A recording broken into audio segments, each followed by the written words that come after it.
Pampanga Vision and Mission. Vision.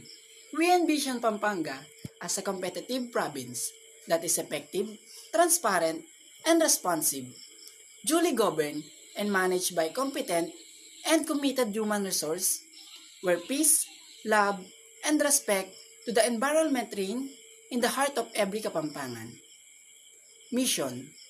The provincial government of Pampanga adheres to uphold effective and comprehensive delivery of social services, role model in terms of good governance, environment, protection, promotion of culture, peace, and catalyst of change through sustainable trades and investment, quality, and affordable education, availability of needed infrastructure, and public utility where its public officials, private sectors, and the Kapampangans are partner and committed to the principle of common unity, love of country, and dedicate service God Almighty.